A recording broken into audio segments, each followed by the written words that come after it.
Udah kelihatan? Ya, udah, Fer. Udah ya? Oke. Kelihatan, Pak. Oke, ya ini nyambung dari Kak David tentang Kingdom Worldview ya. Oke, jadi kemarin-kemarin kita sudah lihat mungkin videonya worldview itu seperti apa, jadi supaya langsung nyambung lah, kita nggak perlu bahas terlalu ini tentang worldview gitu ya, karena ini yang menjadi inti bab 2 itu adalah tentang Kingdom Worldview. Jadi, nah kita mau lihat dulu sekitar kita gitu ya, sekitar di dunia ini, di tempat lain itu sedang terjadi apa. Kita coba lihat dulu gitu ya. New normal around the world. Ya, new normal di sekitar di dunia ini seperti apa. Oke, kali ini kalau kita lihat ini kan ajang Miss-Missan ya. Miss Universe. Nah, kalau ini udah hal biasa lah. Ini normal. Nah, yang new normal tuh gini nih. Nah, ini new normal. Ya, ini new normal. First biological male, ini laki-laki, memenangkan kontes kecantikan yang diadakan oleh Miss Amerika. Nah, yang menang ini laki-laki di kontes perempuan. Ya, secara logis itu udah di luar logika lah ya hal gini ya. Yang menang lihat apa, yang kompetitornya begini, yang menang begini ya. Jadi ini sudah di luar logika. Nah, ini nanti jangan kaget ke depan yang gitu-gitu nanti banyak. Kenapa? Nih, karena sudah dibeli sama seorang transgender dari Thailand. Jadi kontes Miss Universe ini sudah dibeli oleh seorang transgender per Oktober tahun lalu. Jadi yang gambar tadi nanti tinggal ya, nanti entah kita entah anak-anak kita pokoknya lihatnya udah yang aneh-aneh aja. Ya siap-siap aja lah kita gitu ya. Karena yang beli ini sudah seorang transgender. Ada nggak tahu lah nanti ke depan kayak apa. Nah, ini baru-baru beberapa hari yang lalu LGBTQ menorehkan sejarah pada Grammy Award. Mengapa? Karena ada pop duo yang memenangkan kategori pop duo ini ya, namanya Sam Smith dan Kim Petras. Ini sebuah histori, sebuah sejarah dalam Grammy, karena yang sebelah kiri Kim Petras adalah seorang transgender, dia remaja termuda yang mengalami operasi perubahan gender.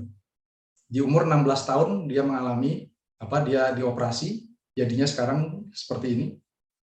Dan si Sam Smith ini adalah seorang non-binary, jadi bukan cewek, bukan cowok katanya.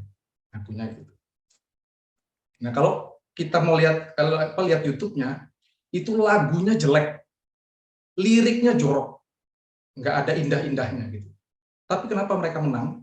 Ya sama kayak yang ini, ya ada agenda untuk propaganda LGBTQ. Jadi sudah di luar logika lagi. Musik di luar logika, kontes kecantikan yang menang tidak cantik, sudah di luar logika. Ini juga sudah di luar logika. Nah ini, bentar. Di dunia olahraga juga. Nah sebelah kiri adalah transgender juga laki-laki, mengalahkan 2 atlet olimpiade cewek. Yang sebelah kiri ini lihat aja posturnya. Laki-laki menang, ini menjadi kontroversi luar biasa di Amerika pada saat terjadi ya. Karena cowok menang di pertandingan kategori wanita. Ini sama. Yang tengah itu, hari ini kok ngalangi.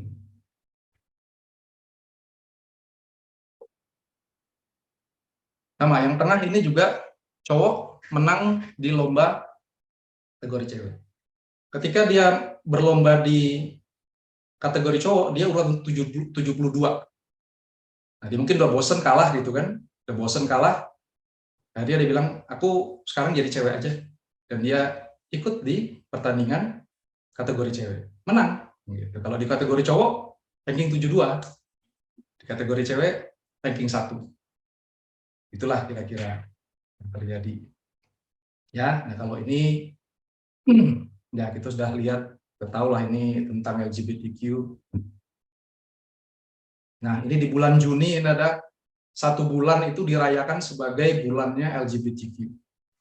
tanggal 1 gay, tanggal 2 lesbian, tanggal 3 biseksual, tanggal 4, sampai tanggal 30 masing-masing menjadi harinya LGBTQ.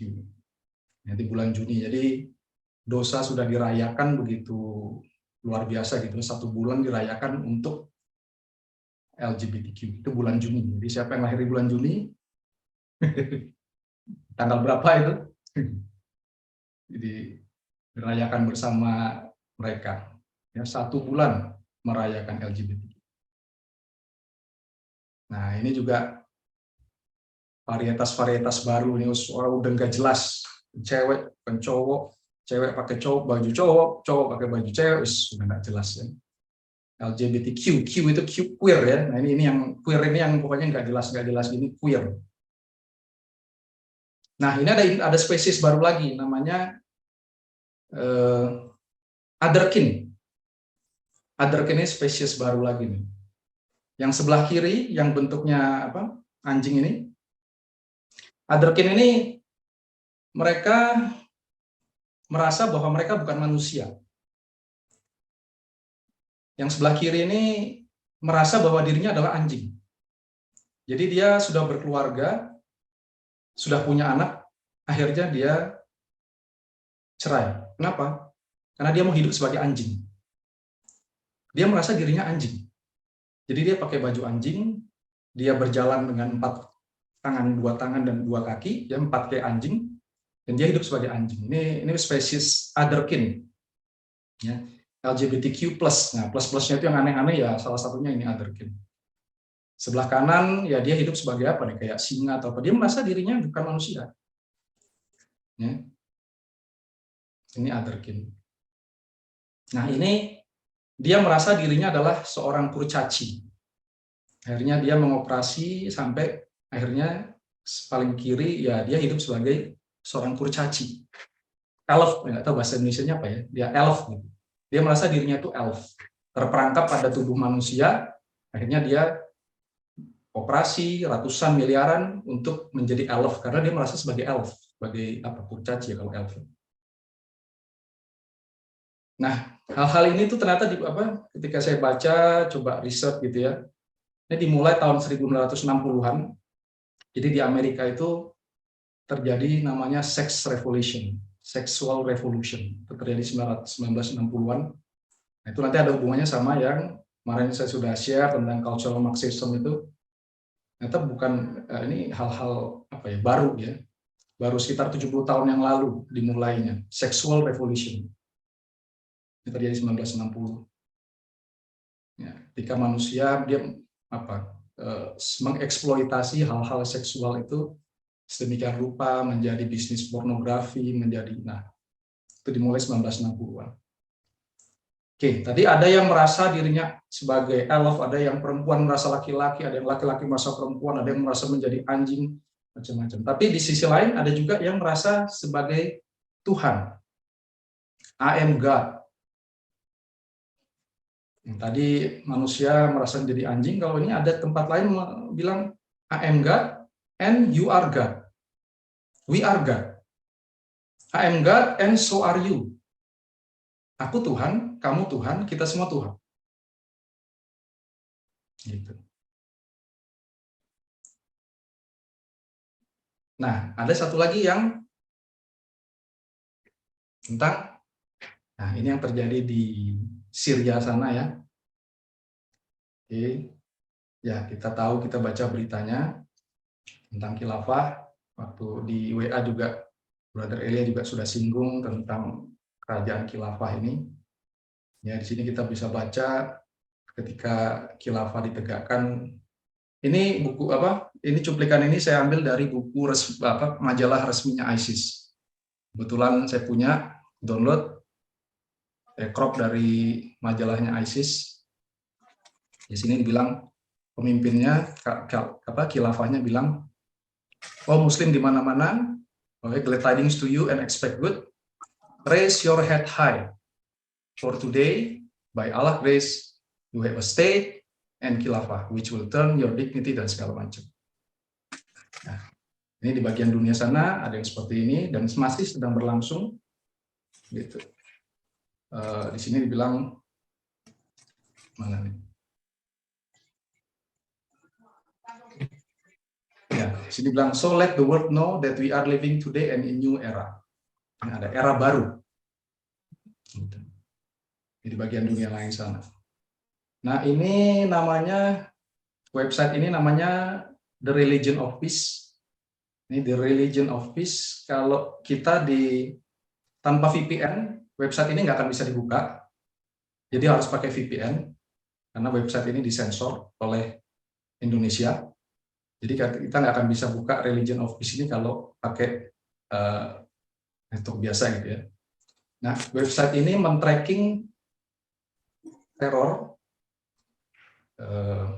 jihad di seluruh dunia. Ya, ini kemarin saya crop sekitar 3 minggu lalu, jadi Januari 14. Nah, kita bisa lihat di sini dalam 1 minggu, ya, tanggal 14 Januari sampai 20 Januari ada beberapa 33 serangan yang mati sekian di 12 negara. Nah, ini biasanya kita tidak akan pernah dengar beritanya. Tapi ada satu website, ya, selain ini juga ada Jihad Watch, mereka men-tracking aktivitas-aktivitas seperti ini di seluruh dunia. Nah, ini di bagian sebelah kiri kita bisa melihat terorisme sudah terjadi dari sejak kejadian 9/11 itu sudah terjadi 42.811 yang mereka catat dalam 20 tahun gitu ya, 22 tahun.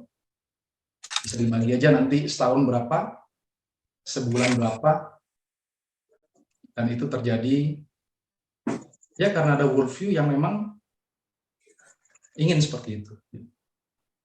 Oke, dari around the world kita coba masuk ke beberapa survei.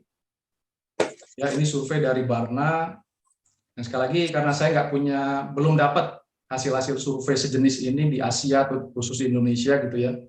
Karena memang ternyata nggak banyak ketika dicari. Tapi kalau Barna memang dia reliable, tapi cuma dia fokusnya lebih banyak mungkin di Amerika. Tapi kita bisa melihat, belajar tentang ininya aja, apa namanya, hasil-hasil surveinya yang menarik gitu. Ini tentang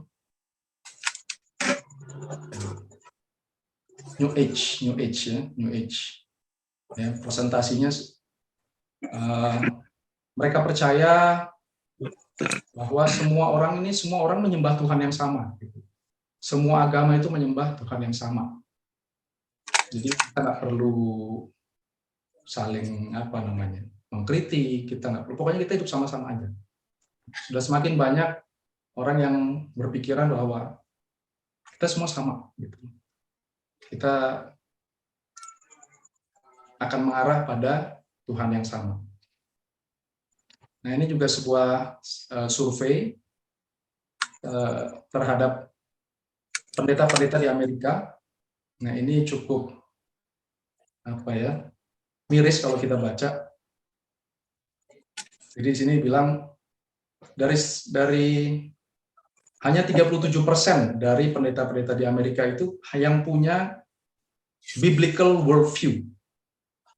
Hanya 37% yang punya biblical worldview. Bayangin, kalau hanya 37%. Yang lebih miris lagi adalah kalau kita baca ini teaching pastor atau children atau youth pastor, itu hanya 12 dan 13%. Jadi kalau ada 10 youth pastor, hanya 1 orang yang punya biblical worldview.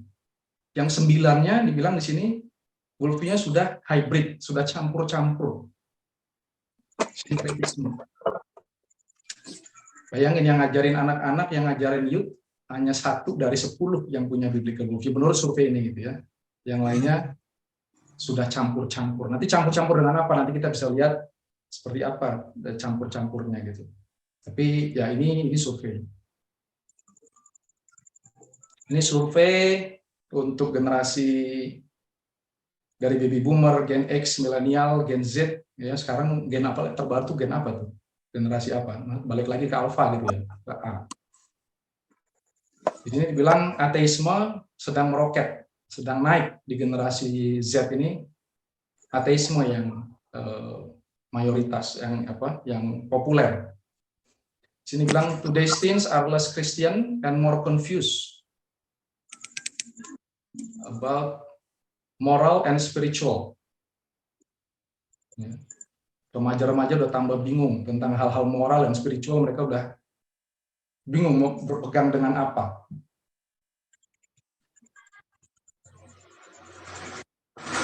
Nah, ini juga mirip-mirip sama yang tadi. Kalau kita melihat builder, generasi baby boomer, generasi X, generasi milenial. Di sini kita bisa melihat ada kenaikan nomor satu ini moralistic therapeutic deism. Jadi ya tadi yang sinkretisme tadi. Generasi semakin ke sini ini menjadi semakin populer. Jadi worldview yang campur-campur, gado-gado, semua itu menyembah Tuhan yang sama itu semakin populer. Yang biblical semakin turun, ya cenderungannya begitu. Ya ini realita yang mana kita hidup sekarang.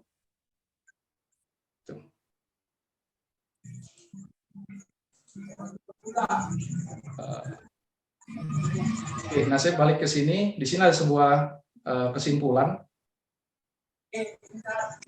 Our culture is deeply divided. Jadi budaya kehidupan kita tuh semakin terpecah belah. Tapi sumbernya itu bukan karena konflik geografi, ekonomi, politik katanya. Tapi sini bilang ini berhubungan erat bagaimana orang-orang menjawab pertanyaan besar dalam kehidupan, atau dalam kata lain, ini semua terjadi karena worldview.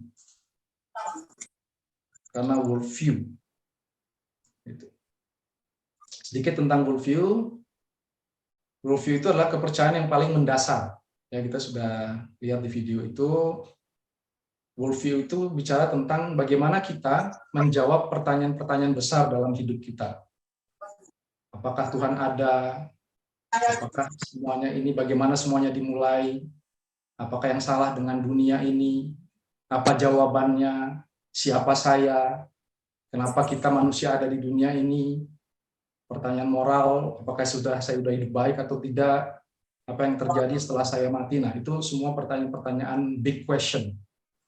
Nah, ini yang membedakan worldview kita dengan masing-masing orang.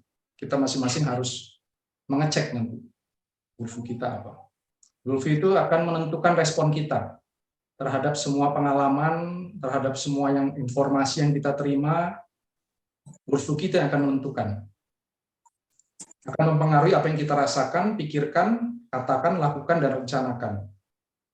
Dan worldview ini punya konsekuensi yang abadi. Worldview ini punya konsekuensi yang abadi. Itu yang kita perlu pegang juga. Apa kita di bab 2 ini kita bicara worldview, apa yang mau kita suarakan ini hubungannya karena semuanya ini punya konsekuensi yang abadi buat kita dan juga buat orang-orang yang sekitar kita. Nah, kalau saya coba interaksi worldview ini gimana sih gitu ya. Worldview 1 dengan worldview 2 ada yang bisa berjalan bersama-sama. Ada yang berjalan, ada worldview kecil-kecil yang dilingkupi oleh worldview yang besar gitu ya. Ini sebelah kanan. Ada yang bertentangan, tidak bisa berjalan bersama-sama. Sangat kontradiksi. Nah, yang keempat ini nanti kita akan bahas. Worldview ini akan seperti itu akan menggerogoti gitu ya. Yang hitam-hitam ini akan menggerogoti yang warna putih ini. Nah, ini yang perlu kita jaga. Nanti kita akan coba lihat.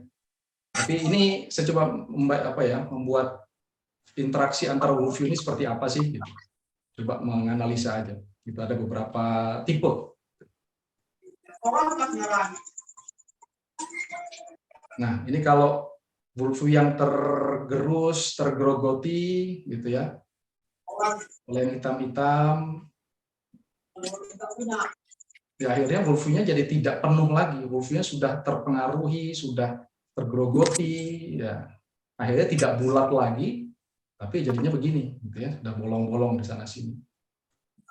Ya, karena ada worldview lain yang tidak kompatibel, tapi mungkin kita biarkan, kita tidak ya sudah, kita jalani saja, kita terima, akhirnya ini worldview-nya bisa bolong-bolong seperti ini. Ya, ini tentang interaksi worldview. Nah, tadi Kak Davi juga singgung tentang kingdom. Mas Muhammad juga, kenapa kingdom gitu. Mas Muhammad kemarin sudah share bahwa kingdom, tadi Kak Davi juga, bahwa ini sebuah sistem yang Tuhan sendiri yang pilih, Tuhan sendiri yang ciptakan. Bukan kita yang berusaha membuat, tapi memang ternyata dari awal kingdom itu sebuah sistem pemerintahan yang memang Tuhan sudah pilih, Tuhan sudah tentukan buat ciptaannya gitu, sejak dunia diciptakan. Gampangnya kan gini kan, kalau kita manusia aja, kita membuat suatu rencana, kita membuat sebuah misalnya perusahaan atau dalam keluarga aja punya sistem. Apalagi Tuhan ketika menciptakan sesuatu udah pasti punya sistem gitu kan.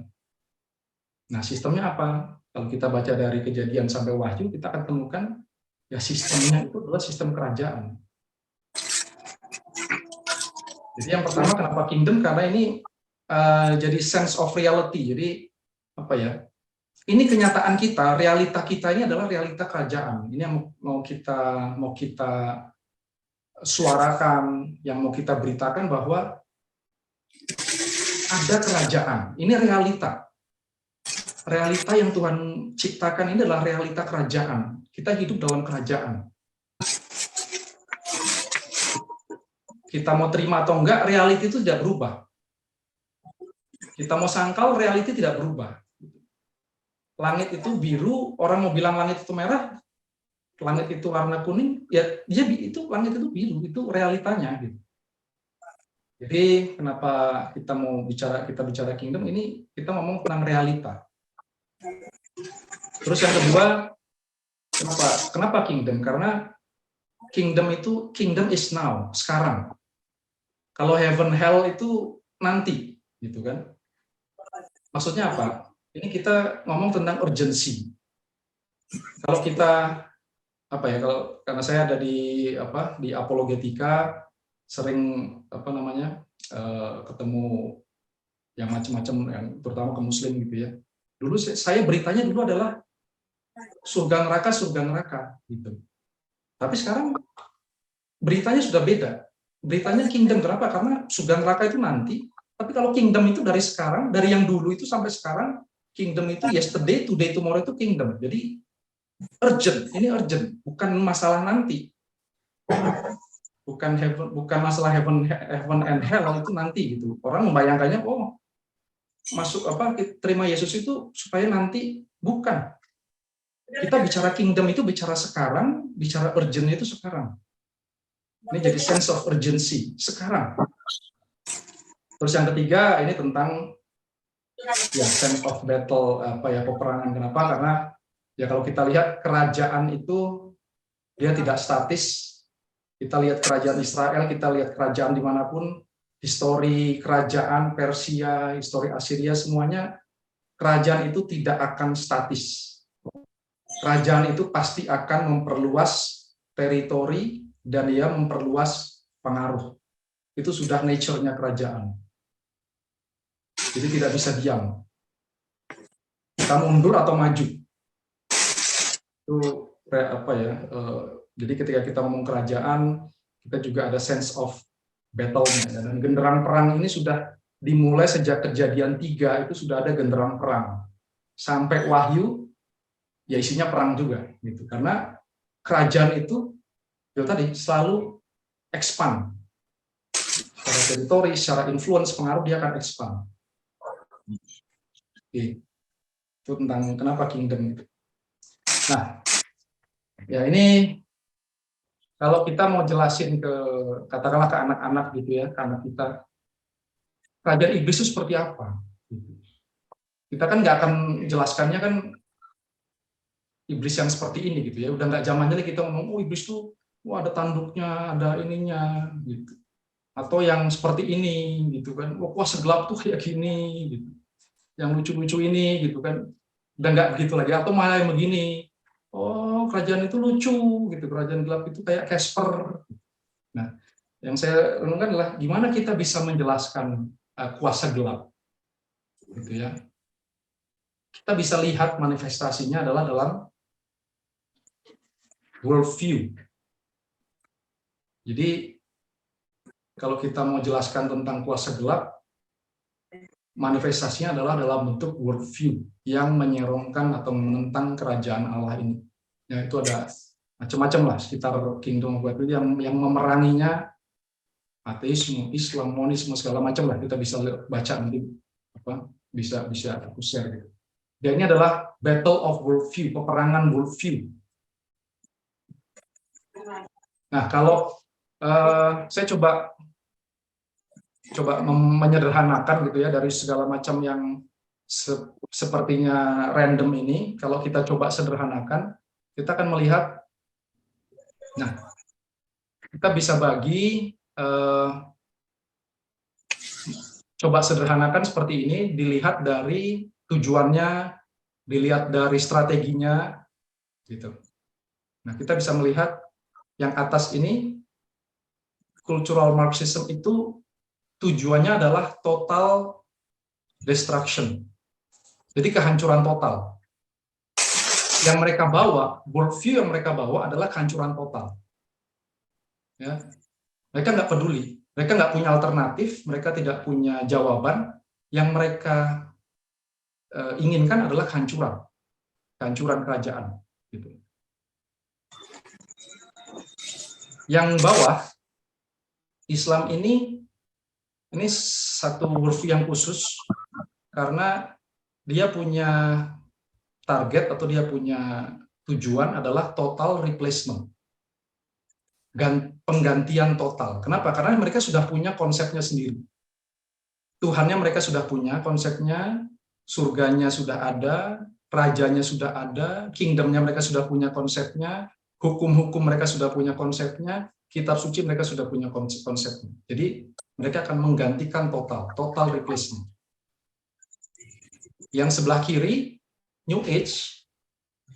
Nah, ini tujuannya dia adalah imitation, tiruan. Jadi kalau kita baca di mind maps yang aku share kemarin, kita bisa lihat dia akan tiruan, dia punya konsep Tuhan, dia punya konsep Yesus yang palsu, dia punya konsep iman yang palsu, dia punya konsep apalagi kasih yang palsu. Kasihnya New Age ini adalah semuanya baik. Ayo kita saling menerima semuanya, tidak ada yang salah, tidak ada dosa. Jadi kamu mau jadi apa, kamu mau yang kayak tadi itu, yang jadi cure, jadi LGBT, semua kita terima. Karena apa? Karena kita mengasihi. Tapi itu adalah kasih yang palsu, karena mereka tidak peduli dengan dosa. Dosa ditolerir. Jadi kalau kita lihat di sini, tadi tujuannya ya, ada perbedaan. Oke, ada satu lagi sebenarnya. Nah, ini tadi yang Kak David sudah singgung. Nah, ini yang namanya worldview Mammonism. Worldview yang tujuannya adalah hepeng, fulus, duit. Tadi yang di tanah yang ketiga tadi ya, perumpamaan yang di semak berduri. Nah, ini dia memberikan alternatif. Tadi diberi pilihan, Allah atau Mammon. Alternatif. Siapa rajanya? Nah, kenapa sini dikasih warna macam apa? Ini karena dia sebenarnya ada di semuanya. Dia bisa ada di semuanya. Dia nggak peduli. Dia yang penting semuanya bisa diduitin. Yang penting semuanya bisa jadi duit. Ya. Nah, ini saya coba sederhanakan untuk kita coba melihat dari sisi tujuan, kemudian dari sisi strategi apa yang diperjuangkan.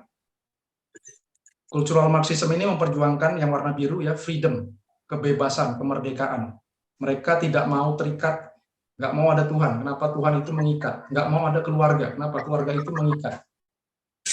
Pokoknya mereka maunya freedom. freedom untuk bertindak apapun, freedom untuk berpikir apapun, ya.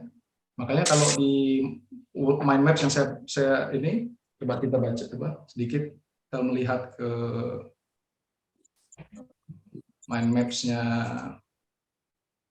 cultural Marxism ini, ya kita coba baca. Cultural Marxism secara terang-terangan ingin menghancurkan segala sesuatu yang berbau Kristen. Worldview ini anti hierarki, anti otoritas. Ya, kalau udah anti hierarki, anti otoritas, ya udah berarti pasti dia anti kerajaan. Dan worldview ini, ya ini yang perlu kita perhatikan, secara khusus menyasar institusi keluarga.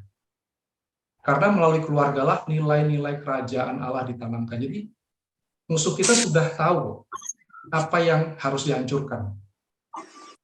Musuh kerajaan Allah sudah tahu. Dia akan menggunakan strategi. Kalau yang cultural Marxism ini strateginya adalah hal-hal yang berhubungan dengan seks.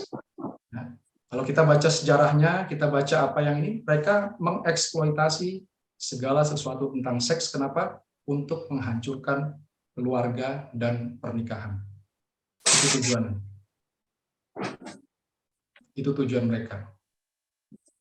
Jadi yang diperjuangkan adalah freedom. Gimana suami yang sudah mereka bisa pisah supaya suaminya bisa bebas, istri bisa bebas. Anak pun buat mereka harus melawan orang tua. Karena anak harus bebas. Maka di Amerika sekarang anak itu sudah bisa memilih gender. Dan orang tua tidak boleh, di satu bagian negara bagian sudah membebaskan seorang anak untuk memilih gender dari kecil. Kalau dia laki-laki, dia nggak puas, dia bisa minta dioperasi atau perlahan-lahan untuk menjadi perempuan. Jadi orang tua sudah tidak lagi punya otoritas, anak bebas. Jadi ini apa ya, luar biasa jahat yang ini. Dan mereka sekali lagi tidak peduli dengan jawaban. Mereka tidak punya alternatif. Mereka hanya ingin bebas dari segala aturan, segala otoritas dan hierarki. Oke, balik ke ini tadi itu tentang cultural Marxism. Jadi yang mereka perjuangkan adalah freedom. Kalau yang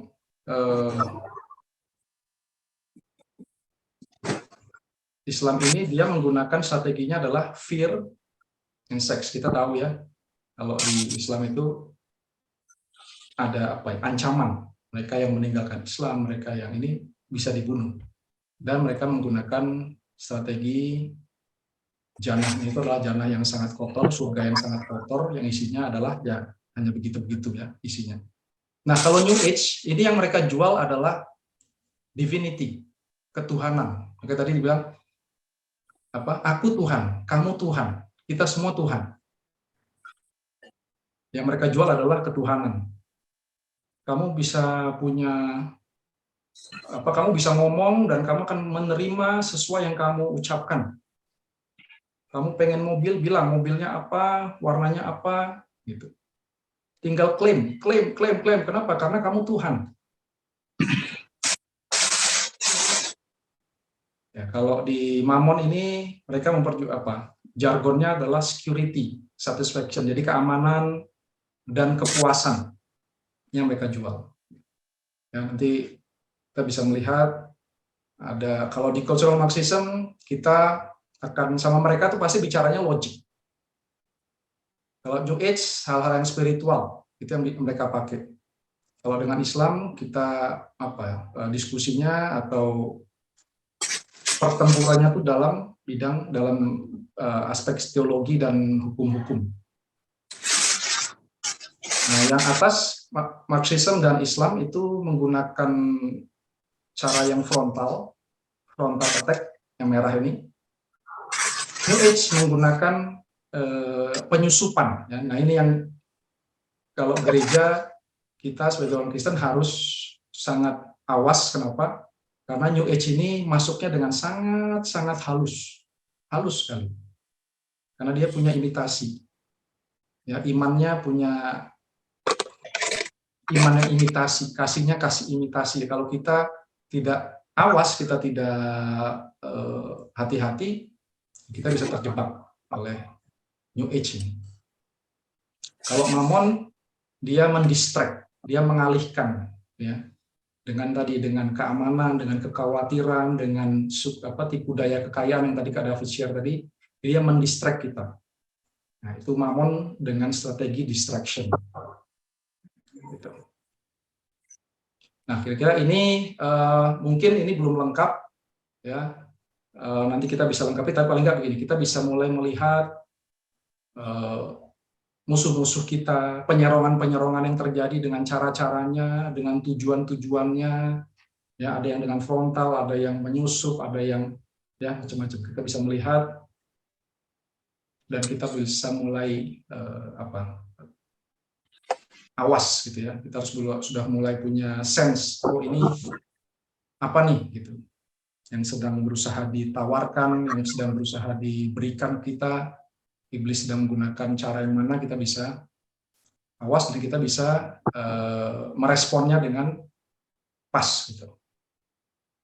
Oke, jadi kalau balik lagi, jadi yang sekali lagi yang mau kita suarakan atau di buku 1 ini, sebenarnya intinya adalah kita ngomong tentang worldview, kingdom worldview. Kak David waktu kemarin sudah share bahwa mungkin akan ada buku kedua dan ketiga, mungkin akan lebih detail tentang hal-hal yang praktisnya seperti apa nanti di buku ketiga, di buku kedua tentang bangsa pilihan, ya ada topik khususnya. Nah, buku 1 ya dari bab 2 ini sampai ke belakang yang perlu kita pegang, ini dia bicara tentang worldview, dan kita mau pakai istilah ini, saya nggak tahu apakah ini pernah dipakai di tempat lain atau enggak gitu kan, tapi kita mau pakai istilah ini, kingdom worldview.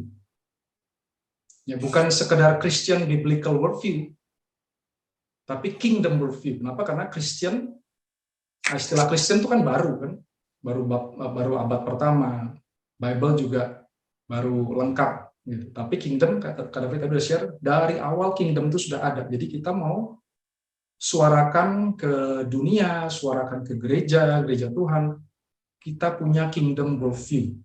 Ini akan menjadi frame kita ketika kita berdoa, ketika kita baca Alkitab, ketika kita menginjil, ketika kita bicara dengan orang, ketika kita melakukan pelayanan di masyarakat. Frame-nya adalah kingdom worldview ini menjadi frame kita. Ada beberapa poin di situ. Yang pertama, kerajaan Allah itu real. Ini kita harus beritakan kerajaan Allah itu real. Kerajaan Allah itu bicara tentang kebenaran, damai sejahtera, sukacita, itu real. Gitu. Dan itu kita harus punya kingdom worldview ini. Nah, kalau kita, saya coba melihat kingdom ini, kalau kita melihat dari sisi Tritunggal akan sangat jelas ya. Kalau saya melihat, kenapa kingdom ini tidak tergoncangkan, yang Mas Mehmet cerita kemarin, kenapa tidak tergoncangkan? Karena ya semuanya perfect gitu. Bapa itu sebagai pemiliknya, perencana, bayangin. Kerajaan ini pemiliknya itu Bapa.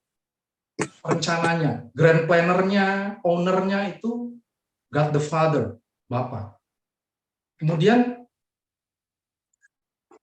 siapa yang dijadikan raja? Anak tunggalnya. Yesus itu dijadikan rajanya di sebelah kanannya.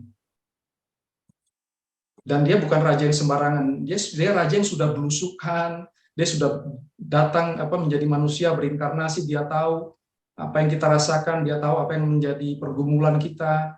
Dia bukan istilahnya raja yang ongkang-ongkang karena dia keturunan pemilik kerajaan, kemudian dia ongkang-ongkang, enggak.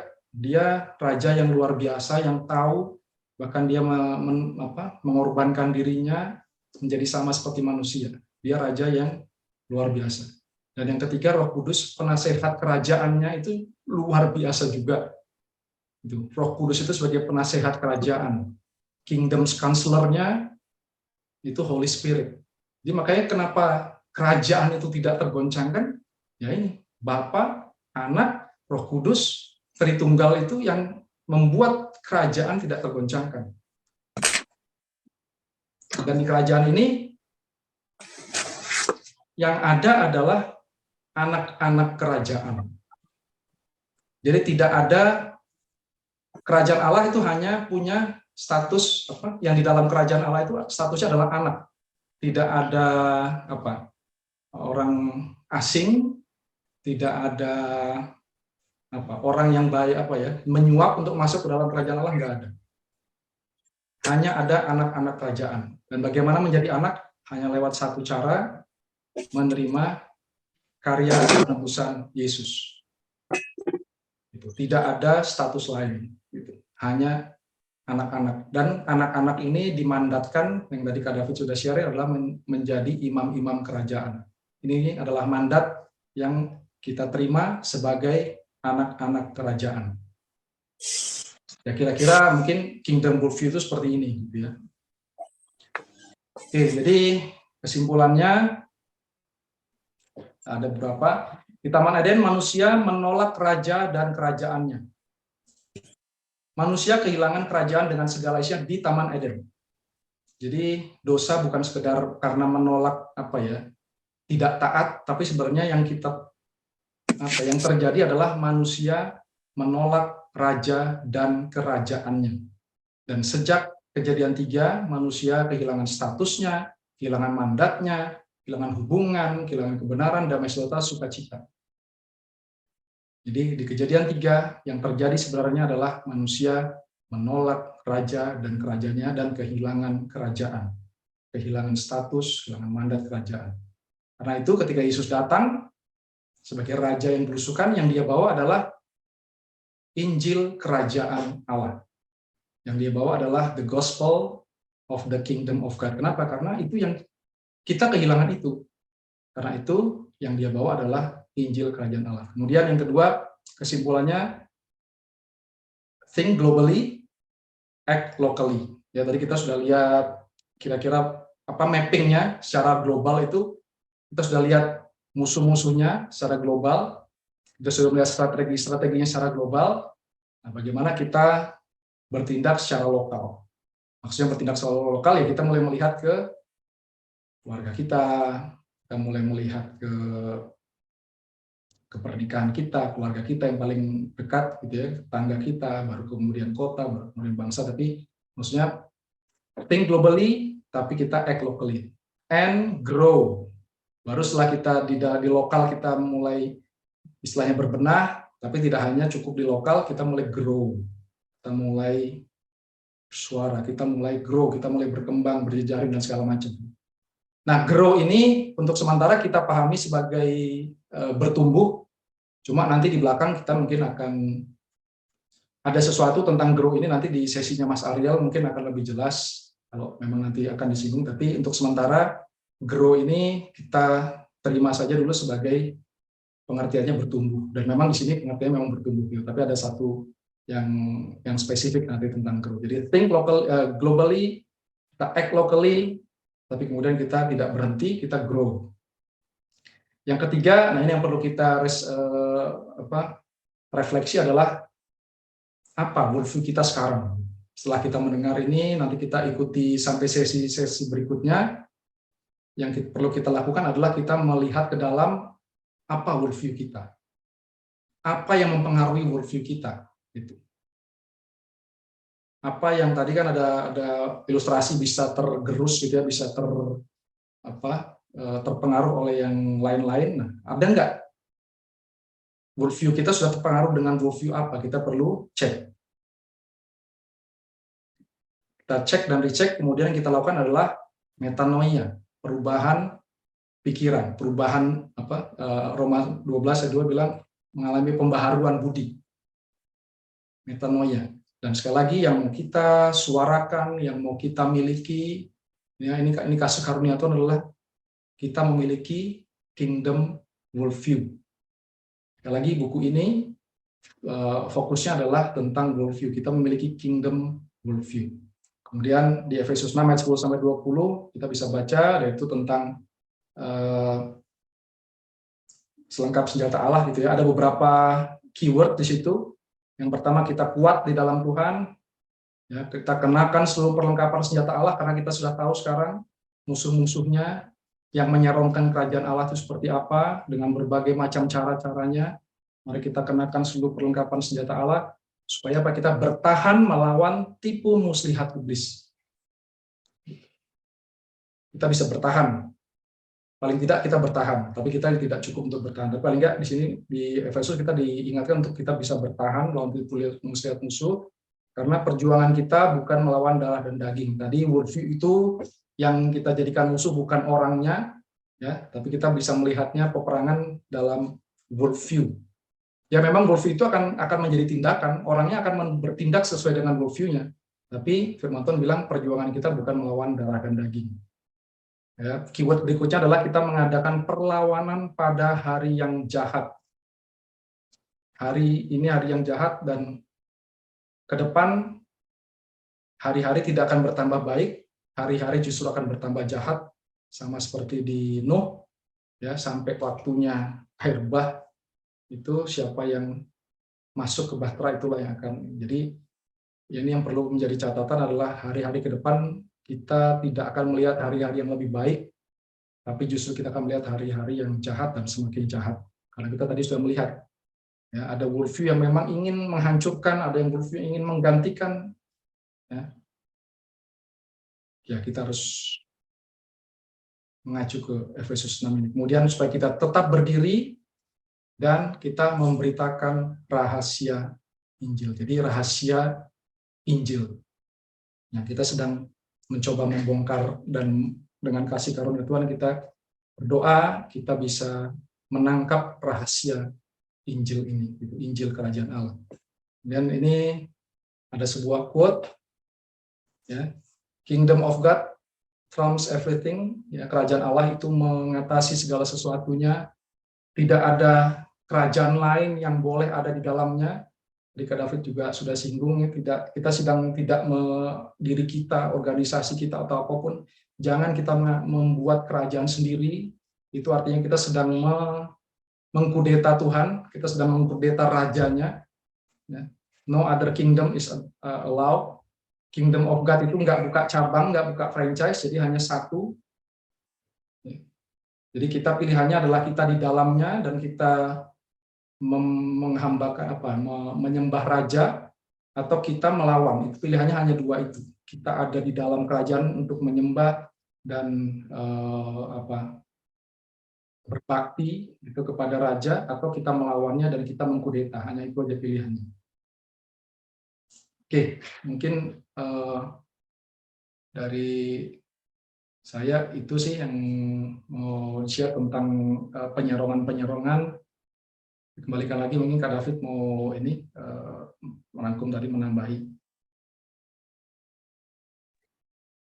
Iya,